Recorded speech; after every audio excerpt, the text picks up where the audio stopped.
When a couple years go past and we step back and look at this album, we're going to see how important it was in Travis' discography. The growth, once you like step out of it and see from Rodeo to Birds to Astro World to this, is a great transition to me.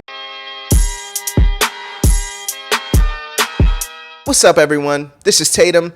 I'm back again with another episode of F This Review, and tonight I'm giving my official breakdown, final review of what I think of Travis Scott's new album, Utopia. If you're a subscriber, you should have already watched my reaction to the album I did last week. If you haven't, shame on you.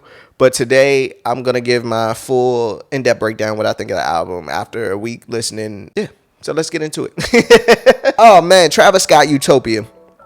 This is Travis Scott's first album in 5 years. My first thoughts when it comes to this album is that I think this is Travis' biggest attempt at going for a stadium sound. Like, you could tell just the production on here and the mixing on here is made for just stadium status type things.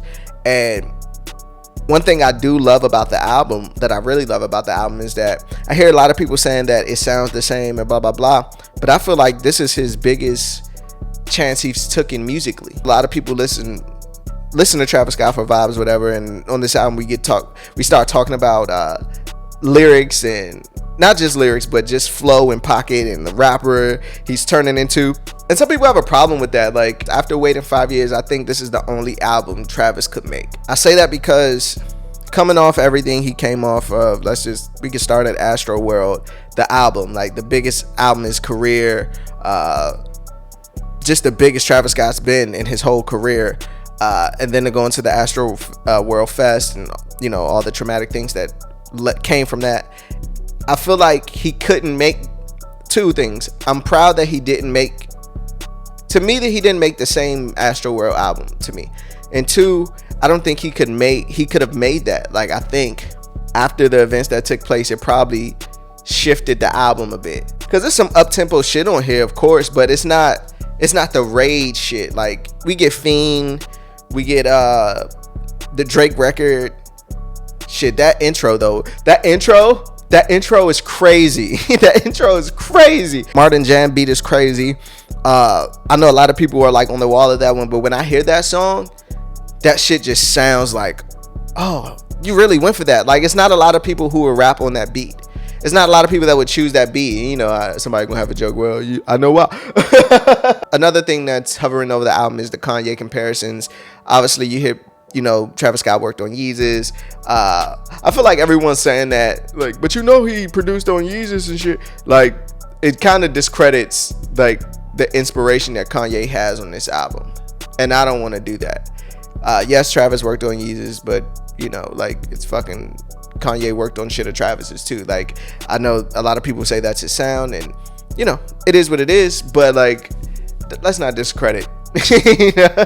Not saying that they do, but the way it comes off is very discredited. Like, well, you know, that song with The Weeknd has black skinhead drums, excuse me. Martin Jam has the original instrumental for I Am a God. Thank God was originally on Donda.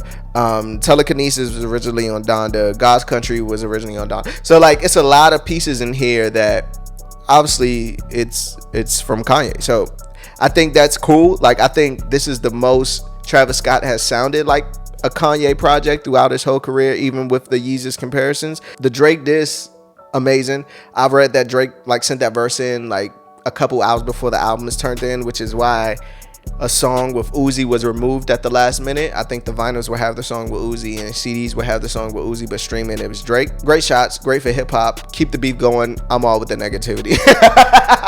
I think the album's too long. I feel like I found myself with a couple songs listening to him, like I start off like really into him, and then I'll be like, what the fuck is Travis Scott talking about?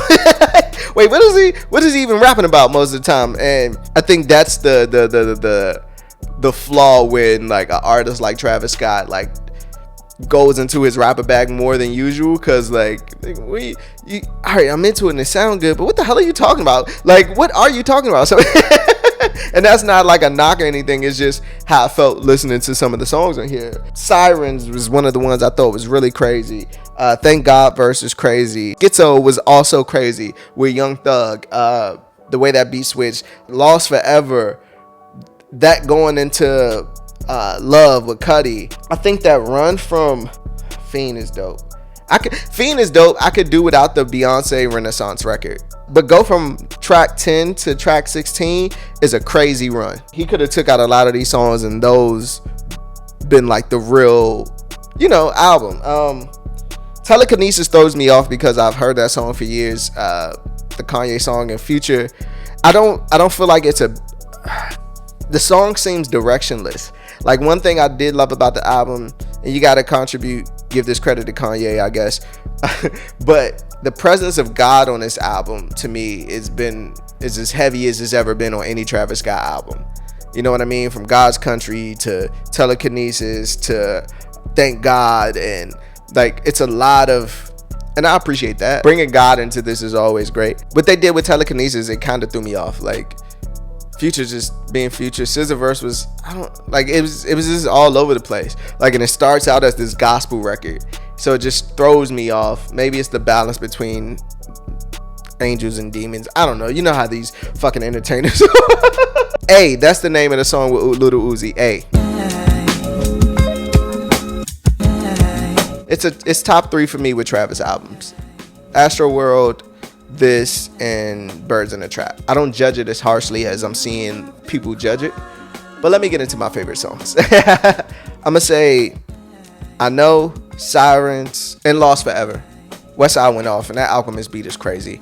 I thought it was worth the wait. Like, it's a great music. It's controlling the time period. Like, it's the talk. He just performed in Rome, brought Kanye out. It's close to selling 500K in the first week. It's like a massive success. Like, it has the Drake song, it has the Drake verse, it has the stadium sound. It's Travis rapping his best. Like, what else could you want? Like, what else could you actually want? And it's just, I think it's a great addition to his catalog. When a couple years go past and we step back and look at this album, we're gonna see how important it was in Travis' discography. The growth, once you like step out of it and see from Rodeo to Birds to Astroworld to this, is a great transition to me. And that's all I got. That's my final thoughts on Travis Scott's Utopia. Let me know in the comments, what's your favorite 3 on this album? Did it live up to the hype for you? Or was it a letdown? Let me know in the comments. Don't forget to hit that like button, hit that subscribe button. As always, I'm Tatum. Till the next time, peace.